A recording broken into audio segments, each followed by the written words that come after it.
اللہم صلی علی سیدنا و مولانا محمد معدن الجود والکرم وآلہ وصحبہ وبارک وسلم علیہ۔ ویلکم ٹو الحمد ڈائنامک ورلڈ۔ تمام طلباء اور طالبات کو مظہر قادری عزیزی کی طرف سے خوش آمدید۔ آئیے آج کے سبق کا آغاز کرتے ہیں۔ آج کا جو ہمارا سبق اسلامیت لازمی انٹرمیڈیٹ پارٹ 1، اور اس میں جو ہمارے پاس چیپٹر نمبر 3 ہے، اس کا جو ہمارے پاس ٹاپک ہے اسوہ رسول کریم صلی اللہ علیہ وآلہ وسلم، اور جو اس میں سے آج کا سبق لیا گیا ہے وہ ہے صبر و استقلال۔ صبر کے لغوی معنی کیا لیے جاتے ہیں؟ صبر کہتے ہیں رکنا، نفس کو روکنا، برداشت کرنا، نفس پر کنٹرول کرنا۔ اب نفس پر کنٹرول کرنے سے مراد کیا ہے کہ اپنی تمام تر پرسنلی ذاتی خواہشات پر کنٹرول کرنا کہا جاتا ہے۔ اب استقلال کس کو کہا جاتا ہے؟ استقلال کے معنی ہے استحکام، مضبوطی جس کو کہا جاتا ہے۔ استقلال کیا؟ استحکام اور مضبوطی کے معنی لیے جاتے ہیں۔ یاد رکھیں میرے بیٹوں، یہ جو ٹاپک ہے ہمارے پاس لانگ کویسچن کے حوالے سے بڑا اہم سوال یہ ہمارے پاس آتا ہے، اور سوال کیا آتا ہے؟ رسول کریم صلی اللہ علیہ وآلہ وسلم کی زندگی یا آپ صلی اللہ علیہ وآلہ وسلم کے اسوہ حسنہ سے صبر و استقلال کا جائزہ لیں، یا آپ کے پاس سوال آ جاتا ہے قرآن اور حدیث کی روشنی میں صبر و استقلال کو تفصیلاً بیان کریں۔ تو آئیے ان تمام تر سوالات کے جوابات کا آج ہم مختصر سا جائزہ لیتے ہیں، اور وہ جائزہ کیا ہے؟ اگر ہم دیکھے جائیں صبر کی اہمیت قرآن کی روشنی میں، کہتے ہیں حضرت امام غزالی رحمۃ اللہ تعالیٰ علیہ، آپ کے مطابق 70 سے زائد ایسے مقامات ہیں جہاں پر اللہ رب العزت کی ذات نے قرآن حکیم میں بارہا بار صبر کرنے کی تلقین فرمائی ہے۔ اچھا، اس کو بیان کرنے سے پہلے قرآن حکیم کی میں آپ کو صبر کی چند مثالیں، اور چند مثال میں سے ایک بڑی ہی بہترین مثال میں آپ کے سامنے جو ہے اس کو پریزنٹ کرنے لگا ہوں۔ یعنی کہ کہا جاتا ہے کہ پریزنٹ کیسے کریں گے؟ ہمارے پاس تو کوئی ایسے انسٹرومنٹ بھی نہیں ہے کہ سر اس کو پریزنٹ کیا جائے۔ پریزنٹ کرنا کیا ہے؟ اب یاد رکھیے، ہمارے آج کل کے معاشرے میں ہم آج کے دور میں صبر کو صبر کی کیا اہمیت جانتے ہیں، صبر کو کیا مقام دیتے ہیں۔ اب دیکھیے گا ذرا، اب کہا جاتا ہے، کہتے ہیں کہ پوچھا جاتا ہے ایک دوسرے شخص سے، یار تمہارا کیا حال ہے؟ جی میں ٹھیک ہوں الحمدللہ، اللہ کا شکر ہے۔ کاروبار ٹھیک چل رہا ہے؟ جی الحمدللہ کاروبار بالکل ٹھیک چل رہا ہے، اللہ کا شکر ہے۔ اس بندے کا چاہے لاس بھی چل رہا ہے نا، جس طریقے کا بھی ہے، وہ کہے گا یار اللہ کا بہت لاکھ شکر ہے، اس سب شکر ہے۔ اب یہاں پر کیا ہے؟ اس نے یہاں پر کیا کیا ہے؟ اپنے نفس کو روکا ہے، برداشت کی ہے، اس نے کنٹرول کی ہے۔ کتنی بھی مصائب ہیں، کتنی بھی مصیبتیں ہیں، کتنی بھی پریشانی، یار اس نے روکا ہے۔ روکنے کے بعد آگے وہ کیا کہتا ہے؟ اب کسی دوسرے شخص سے پوچھتا ہے، یار تمہارا کیا حال ہے بھائی؟ بس ٹھیک ہے، شکر ہے اللہ کا۔ کر پہلا بھی شکر رہا ہے، کر یہ بھی شکر رہا ہے۔ اب دونوں کے لہجوں میں فرق پایا جا رہا ہے، اور وہ جو لہجہ ہے یہی کہا جاتا ہے کہ انسان کا اندرونی، کہتے ہیں کہ بیرونی بھی اور اندرونی کیفیات بھی وہ اجاگر ہونی چاہیے۔ کس کی بنیاد پر؟ کہ یار میں اللہ کی ذات پر کیا کرتا ہوں؟ صابر اور شاکر ہوں۔ کیوں؟ میں صبر کرنے والوں میں ہوں، میں شکر کرنے والوں میں ہوں۔ میں صبر کروں گا، شکر کروں گا تو میرا رب کہتا ہے فاذکرونی اذکرکم واشکروا لی ولا تکفرون۔ فاذکرونی اذکرکم، تو میرا ذکر کرو میں تمہارا ذکر کروں گا، تم میرا شکر کرو میں تمہارا چرچا تمہیں مزید اور زیادہ سے زیادہ عطا کروں گا۔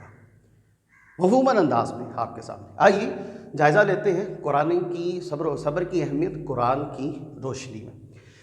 کہتے ہیں کہ بے شک اللہ صبر کرنے والوں کے ساتھ ہے، ان اللہ مع الصابرین، بڑی مشہور و معروف آیت کریمہ۔ اور کہا اور اللہ صبر کرنے والوں کو پسند کرتا ہے۔ یہاں پر جلدی سے نوٹ ڈاؤن کیجیے، اور وہ کیا ہے؟ یہاں پر ایک MCQs آتا ہے، بڑا امپورٹنٹ ہے۔ آپ لوگوں کے پاس سوال آتا ہے نعم العبد کس صحابی رسول صلی اللہ علیہ وآلہ وسلم کو کہا جاتا ہے؟ نعم العبد آپ لوگ میٹرک کلاس میں بھی پڑھ کر آئے ہوئے ہوں گے، انٹرمیڈیٹ پارٹ 1 کے لیکچر میں پرانی باتیں یاد رکھیے۔ کہتے ہیں اللہ صبر کرنے والوں کے ساتھ ہے اور اللہ صبر کرنے والوں کو پسند کرتا ہے۔ کس کو کہا گیا؟ حضرت ایوب علیہ السلام کو۔ حضرت ایوب علیہ السلام کو نعم العبد کا لقب ملا، کیوں ملا؟ آپ نے صبر کیا۔ آپ کو اللہ کی طرف سے ایک ایسا مرض لاحق ہو گیا، ایسا مرض لاحق ہو گیا جو کئی سالوں تک آپ کو رہا، اور جس کو کہتے ہیں نا جسم کے اوپر پھوڑے نکل آنا اور اس میں سے پیپ نکلنا، آپ کے سارے جسم پر جو تھا وہ اس طریقے کا حال ہو گیا، اور ایسے پہاڑ گرائے اللہ نے آپ پر، ایسے پہاڑ گرائے، اور آپ بھی ایسے صابر اور شاکر نکلے جس کی کوئی مثال نہیں، جس پر اللہ نے کیا کہا؟ نعم العبد کا لقب آپ کو عطا فرمایا۔ اور وہ کیا صبر کیا۔ صبر کرنے کے بعد اللہ نے کیا فرمایا کہ اے میرے بندے، اے میرے پیارے، تو فلاں ندی کے کنارے جا، وہاں پر جا کر وہ پانی اپنے اوپر گرا، پانی اپنے اوپر گرایا، دوبارہ سے آپ ٹھیک ہو جاتے ہیں، آپ جوان ہو جاتے ہیں، آپ اسی طریقے سے حسین و جمیل اور خوبصورت ہو جاتے ہیں، اور اسی وقت میں اور اسی کے ساتھ آپ کی جو بیوی ہیں، آپ کی جو زوجہ محترمہ ہیں، آپ نے ان کا ساتھ نہیں چھوڑا، آپ کی زوجہ نے آپ کا پورا ساتھ دیا، بوڑھے ہو گئے، اولاد مر گئی، اولاد فوت ہو گئی، لیکن پھر بھی اللہ کے صابر اور شاکر بندے رہے، اللہ کے صبر اور شکر کرتے رہے، اور صبر اور شکر کرنے کے ساتھ اللہ نے پھر کہا اپنی بیوی سے بھی کہو یہ اپنے اوپر پانی گرائے، وہ پانی گرایا، آپ پہلے کی طرح حسین و جمیل، جوان اور خوبصورت ہو جاتی ہیں، اللہ کی ذات کی طرف سے پھر آپ کو اولاد کی نعمت سے جو ہے وہ نوازا جاتا ہے۔ وہ یہ کس وجہ سے ہے؟ یہ صرف صبر کی اہمیت، صبر کی وجہ سے ہے۔ کہتے ہیں اے ایمان والو، اللہ تعالیٰ سے صبر اور نماز کے ذریعے مدد مانگو، مدد مانگو کی طرف غور کیجئے، کس کے ساتھ؟ ایمان والو کیا کرو؟ اللہ تعالیٰ سے صبر اور نماز کے ذریعے۔ اب صبر آپ کے پاس ایک ایسی چیز ہے جس سے آپ اللہ کی مدد و نصرت حاصل کر سکتے ہو۔ وہ کس طریقے سے حاصل کرتے ہو؟ کوئی مشکل آ گئی، کوئی مصیبت آ گئی، کوئی پریشانی آ گئی، کوئی تکلیف آ گئی، کوئی آفت آ گئی، اس میں کیا کرو گے؟ اللہ کا شکر بھی کرو گے، شکر کرنے کے ساتھ ساتھ کرو گے یا اللہ میں یہ تیری طرف سے آئی ہے، یا اللہ میں اس پر صابر اور شاکر ہوں، یا اللہ تو میری مدد فرما، مجھے اتنا حوصلہ دے، مجھے اتنی ہمت دے، مجھے اتنی طاقت دے، مجھے اتنی جرأت دے، میرے اندر اتنا جذبہ دے، میں کیا کروں؟ میں تیری ہی ذات سے تو مدد مانگتا ہوں، تو میں کیا کروں؟ میں صبر کے ذریعے اور نماز کے ذریعے کیا کرتا ہوں؟ مجھے اس مصیبت، مشکل، پریشانی سے نجات دے۔ آگے چلتے ہیں، کہتے ہیں جو مصیبت آپ کو پیش آئے اسے برداشت کرو، یہ بڑے عزم کی بات ہے، عزم، ہمت، حوصلہ۔ کیا؟ جو مصیبت پیش ہے اسے برداشت کرو، یہ بڑے عزم کی بات۔ وہ پہلی مثال جو کہتے ہیں نا کچھ باتیں ہوتی ہیں جو دیکھنے سے پتہ چلتی ہیں، اور وہی یار کیا حال ہے؟ الحمدللہ ٹھیک ہوں۔ کیا حال ہے؟ ہاں بس ٹھیک ہوں۔ اب یہ کیا بات ہوگی؟ اب یہاں پر یہ وہی بات آ گئی نا، لہجوں میں فرق آ گیا۔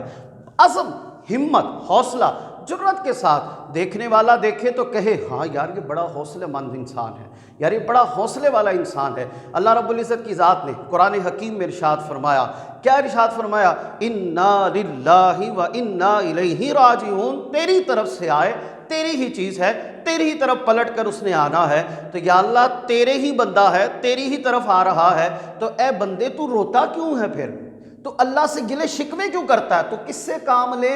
تو صبر سے کام لے۔ جب تو صبر سے کام لے گا تو یہ بڑے عزم کی بات ہے، یہ بڑے ہمت کی بات ہے، یہ بڑے حوصلے کی بات ہے۔ اور جو عزم اور ہمت کے ساتھ کام لیتا ہے نا، اللہ پھر اس کو کیا نوازتا ہے؟ اللہ اس کو بے تحاشا انعامات سے جو ہے وہ نواز دیتا ہے۔ آگے فرمایا یہاں پر ہماری آخری آیات کریمہ، فرمایا مومنین، مومنوں کی نشانیاں یہاں پر بیان کی گئی۔ مومن کی نشانی کیا؟ مومنین مصیبت، تکلیف اور دوران جنگ، دوبارہ مومنین مصیبت، تکلیف اور دوران جنگ برداشت کرتے ہیں، برداشت کرتے ہیں، صبر کرتے ہیں۔ اب دوران جنگ کی بات کی جا رہی ہے، جنگ ہم نے نہیں دیکھی، اگر کسی نے دیکھی ہے تو اس سے پوچھئے کہ دوران جنگ کتنی تکالیف اور مصیبت کو برداشت کرنا پڑتا۔ یہ بڑے صبر کی بات ہے، یہ بڑے ہمت کی بات ہے، یہ بڑے عزم کی بات ہے، اور یہ مومنین کی نشانیوں میں سے ایک نشان ہے۔ اور وہ نشانی کیا؟ مصیبت اور تکلیف میں کیا کرتے ہیں؟ یہ برداشت کرتے ہیں۔ بقول اقبال اگر بات کی جائے، کہتا ہے اقبال ہر لحظہ ہے مومن کی نئی شان نئی آن۔ کہتا ہے مومن جو ہوتا ہے اس کی ہر لحظہ مومن کی کیا ہوتی ہے؟ نئی شان ہوتی ہے، نئی آن ہوتی ہے۔ گفتار میں کردار میں اللہ کی برہان کہا جاتا ہے۔ گفتار میں، گفتگو میں، کردار میں مطلب کیا نظر آتا ہے؟ وہ صابر ہے، وہ شاکر ہے۔ کون؟ اللہ کا بندہ ہے۔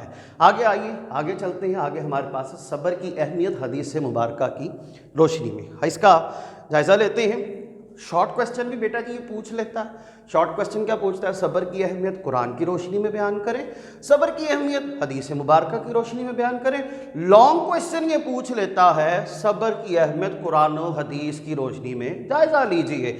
اب یہاں پر کیا کہتا ہے؟ صبر روشنی ہے، صبر میری چادر ہے۔ یہ رسول کریم صلی اللہ علیہ وآلہ وسلم کا فرمان عالی شان ہے، اور فرمان عالی شان کیا ہے؟ صبر روشنی ہے، صبر میری چادر ہے، صبر آدھا ایمان ہے۔ مطلب نصف الایمان قرار دیا کس کو؟ صبر کو، استقامت کو، استقلال کو کہا گیا۔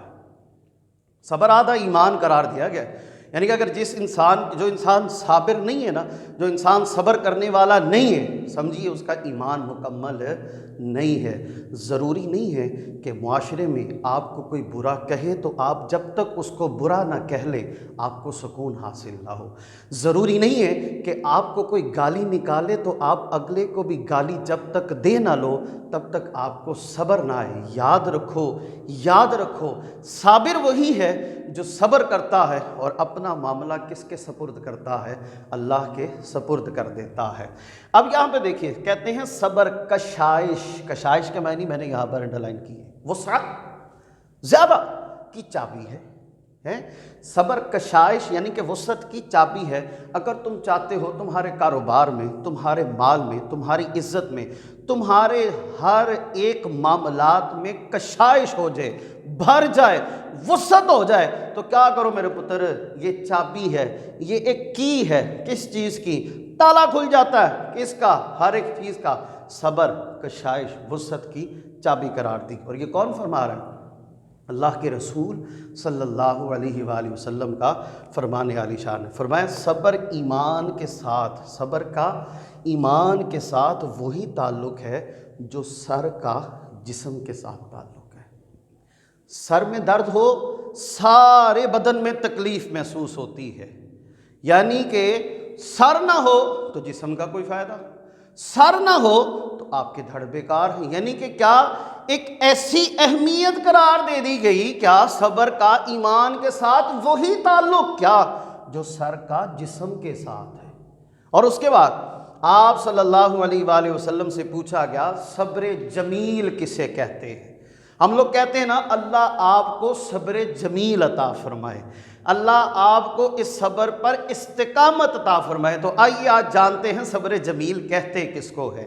کہتے ہیں آپ صلی اللہ علیہ وسلم سے پوچھا گیا صبر جمیل کسے کہتے ہیں؟ ارشاد فرمایا ایسا صبر جس میں حرف شکایت نہ ہو۔ کیا نہ ہو؟ کوئی ایسی شکایت نہ ہو جس میں کہتے ہیں نہ کوئی گلہ، نہ کوئی شکوہ، نہ کوئی زبان سے ایسی بات، اور نہ کوئی اپنا انداز گفتگو میں، انداز بیان میں کوئی ایسا اظہار کرنا اور یہ کہنا نہیں نہیں نہیں نہیں میں اس پر راضی نہیں ہوں، کوئی ایسا بیان نہ کرنا، بلکہ کیا کہنا؟ ایسا صبر جس میں حرف ایک رتی برابر، ذرہ برابر بھی کیا ہے، کوئی حرف شکایت نہ ہو۔ آئیے آگے اپنے ٹاپک کو لے کر چلتے ہیں، اور ہمارے پاس ہے حضور اکرم صلی اللہ علیہ وآلہ وسلم کے، جس کو کہتے ہیں نا کہ آپ صلی اللہ علیہ وآلہ وسلم ایک مکمل نمونہ حیات ہے۔ قرآن حکیم میں ارشاد فرمایا نا لَقَدْ كَانَ لَكُمْ فِي رَسُولِ اللَّهِ أُسْوَةٌ حَسَنَةٌ۔ کیا تحقیق نبی کریم صلی اللہ علیہ وآلہ وسلم کی حیات مبارکہ، نبی کریم صلی اللہ علیہ وآلہ وسلم کی زندگی آپ کے لیے، ہمارے لیے، مسلمانوں کے لیے، مومنین کے لیے بہترین قسم کی کیا ہے؟ نمونہ حیات ہے۔ بہترین قسم کی کیا ہے؟ نمونہ حیات ہے۔ آئیے آپ کی ذات مبارکہ سے چند ایک مثالیں، چند موتی اکٹھے کرتے ہیں صبر و استقلال کے، صبر و استقامت کے۔ کہتے ہیں حضور صلی اللہ علیہ وسلم کے صبر و استقلال کی چند مثالیں۔ سب سے پہلی بات کی جائے کفار کے مظالم پر صبر۔ کفار نے آپ پر اتنے ظلم کیے، اتنے ظلم کیے، ظلم کے پہاڑ توڑ ڈالے، لیکن آپ صلی اللہ علیہ وآلہ وسلم نے پھر بھی اپنی زبان اقدس سے ان کے لیے کیا کہا؟ ان کے لیے دعا ہی فرمائی۔ کہتے ہیں نبی کریم صلی اللہ علیہ وآلہ وسلم بد دعا دینے والے نہیں۔ ارے اللہ والو، یہ بات یاد رکھو، اللہ کے نبی کی دعا کبھی بد ہو ہی نہیں سکتی ہے۔ ہم ان کی دعا کو بد دعا کہہ ہی نہیں سکتے۔ یعنی کہ اللہ کے نبی کی بد دعا یعنی کہ جو دعا ہے، آپ تو ہے ہی رحمت ہے، تو آپ کی جو دعا ہے وہ بد دعا تو ہو ہی نہیں سکتی ہے۔ کیا فرمایا؟ اس کے بعد دوسرے واقعے کی طرف دیکھتے ہیں۔ ابو لہب اور اس کی بیوی کی بدسلوکی پر صبر۔ ابو لہب آپ صلی اللہ علیہ وآلہ وسلم کے راستے میں کانٹے بچھاتا تھا، آپ کی بیوی کانٹے بچھاتی تھی، پھر بھی کیا کہا؟ آپ صلی اللہ علیہ وآلہ وسلم صبر و استقلال کی اعلیٰ سے اعلیٰ مثال آپ نے پیش کی۔ آپ نے ان کے لیے بھی رحمت کے لمحے لائے۔ اس کے بعد فرمایا عقبہ بن ابی معیط کی گستاخی پر صبر، اور یہ ایسی صریحاً گستاخی کی، اس نے ایسی صریحاً گستاخی کی جو ناقابل معاف تھی، لیکن آپ صلی اللہ علیہ وآلہ وسلم نے اسے بھی معاف فرما دیا۔ آپ نماز ادا فرما رہے ہیں، آپ سجدے کی حالت میں ہیں، اور دوران نماز سجدے کی حالت میں عقبہ بن ابی معیط یہ گستاخی کرتا ہے کہ نبی کریم صلی اللہ علیہ وآلہ وسلم کے اوپر اونٹ کی اوجڑی جو ہے، جس کو کہتے ہیں نا گند سے بری ہوئی اوجڑی جو ہے، وہ آپ صلی اللہ علیہ وسلم کی پشت مبارک پر ڈال آتا ہے۔ اور جیسے ہی یہ خبر حضرت خاتون جنت حضرت سیدہ فاطمہ الزہرا رضی اللہ تعالی عنہا آپ کو جب یہ ملتی ہے تو آپ بھاگی آتی ہیں، اور آ کر فوری طور پر اس گند کو آپ صلی اللہ علیہ وآلہ وسلم سے صاف کرتی ہیں۔ یاد رکھیے اللہ کے نبی صلی اللہ علیہ وسلم نے اس پر بھی صبر کے ساتھ کہتے ہیں نا، کہنا بہت آسان ہے، کرنا بہت مشکل ہے۔ اور یاد رکھیں یہ مثالیں کسی عام انسان کی نہیں ہیں، یہ مثالیں کسی لیڈر کی نہیں دی جا رہی ہیں، یہ مثالیں کسی حکمران کی نہیں دی جا رہی ہیں، یہ مثال دی جا رہی ہے سرور کائنات، منبع جود و سخا، جس کو کہتے ہیں بوجہ تخلیق کے کائنات حضرت محمد مصطفیٰ صلی اللہ علیہ وآلہ وسلم۔ کہ آپ کی ذات مبارکہ، یو کان جسٹ امیجن، یار اندازہ تو لگاؤ، انبیاء کے سردار، ایسے سردار جس کے لیے اللہ نے کیا فرمایا کہ اے محبوب صلی اللہ علیہ وآلہ وسلم، آج ہم نے دین کو کیا کر دیا؟ تکمیل فرما دیا، مکمل فرما دیا، نبوت کا خاتمہ فرما دیا۔ اب کسی اور نبی کی ضرورت نہیں آئے گی، اب کسی اور نبی کی ضرورت نہیں ہوگی۔ نبوت کا کیا کر دیا؟ مکمل خاتمہ فرما دیا۔ اس کے بعد کہتے ہیں شعیب ابی طالب کی محصوری کا زمانہ۔ محصور کہتے ہیں قید کرنا، 3 سال تک قید و بند رکھا گیا، مظالم، ظلم و ستم، تکالیف برداشت کی، لیکن اس پر بھی اللہ نے کیا کیا؟ صبر سے، اللہ کے حبیب صلی اللہ علیہ وسلم نے صبر سے کام لیا۔ اس کے بعد طائف والوں کے ساتھ بدسلوکی۔ کیا ہوا؟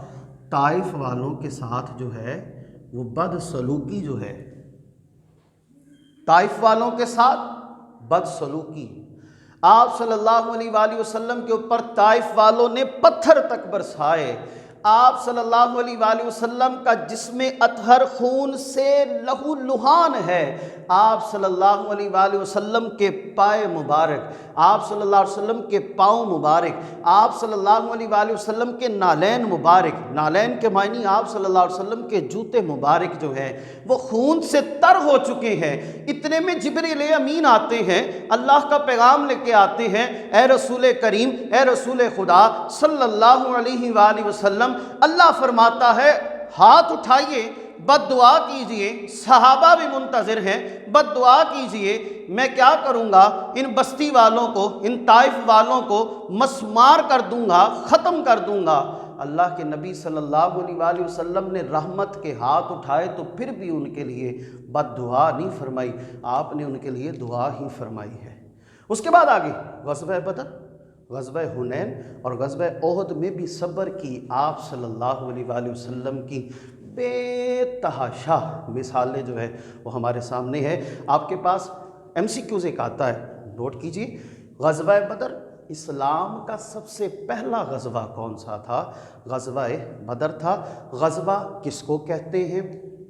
غزوہ کہا جاتا ہے ایسی جنگ جس میں نبی کریم صلی اللہ علیہ وآلہ وسلم نے خود شرکت فرمائی ہو، اور شرکت فرمانے کے ساتھ ساتھ اس جنگ کے، اس غزوہ کے خود آپ سپہ سالار بھی ہوں، اس کو کیا کہا جاتا ہے؟ غزوہ کہا جاتا ہے۔ Then finally last question, the most important, صبر کے فوائد۔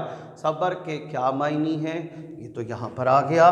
صبر قرآن کی روشنی میں، حدیث کی روشنی میں، حضور صلی اللہ علیہ وسلم کی ذات اقدس مبارکہ کی چند مثالیں، اور اس کے بعد صبر کے فوائد۔ فائنلی لاسٹ کویسچن، صبر کے فوائد تحریر کیجئے۔ اللہ کی محبت کا حصول، اللہ کی محبت حاصل ہوتی ہے۔ اس کے بعد اللہ کی مدد آتی ہے۔ اللہ کی مدد ایسے آتی کہ انسان حیران اور پریشان ہو جاتا ہے، پھر انسان کو پتہ چلتا ہے کہ ہاں میں نے صبر کیا تھا، یہ اس صبر کا پھل کیا ہوتا ہے؟ میٹھا ہوتا ہے۔ انسان وقتی طور پر نہ صبر کر کے نہ کہتا ہے کہ یار پھل تو مجھے حاصل نہیں ہوا، تو یعنی کہ کیا ہوتا ہے؟ اللہ کا صبر کیا ہے؟ صبر کا پھل میٹھا ہوتا ہے۔ اس کے بعد فرمایا رزق کی وسعت، کشائش، وسعت زیادہ، رزق آتا جاتا ہے، آتا ہی رہتا ہے۔ اور اس کے بعد کیا فرمایا؟ اللہ کے رسول صلی اللہ علیہ وسلم قرآن حکیم کی مطابق یہاں پر رسول کریم صلی اللہ علیہ وسلم فرما رہے ہیں نا، کیا فرمایا؟ اللہ فرماتا ہے نا، تم شکر ادا کرو، میں تمہیں دیتا جاؤں گا، دیتا جاؤں گا، دیتا رہوں گا۔ اس کے بعد کیا؟ پرامن معاشرے کا قیام، ایسا معاشرہ جو کہ پر امن معاشرہ۔ اور اس کے بعد عزت و احترام، جو صابر ہوتا ہے، شاکر ہوتا ہے، صبر و استقامت کے ساتھ کام لینے والا ہوتا ہے، معاشرہ، زمانہ اس کا کیا کرتا ہے؟ ادب کرتا ہے، اس کی عزت کرتا ہے، اس کا احترام کرتا ہے۔ ٹھیک ہے جی، یہاں تک آج کا ہمارا سبق کمپلیٹ ہوا، اور یہ دعا ہے کہ جو پڑھا، جو سنا، اس کو یاد کرنے، اس پر عمل کرنے کی ہم سب کو توفیق عطا فرمائے۔ آمین بجاہ النبی الکریم صلی اللہ علیہ وسلم۔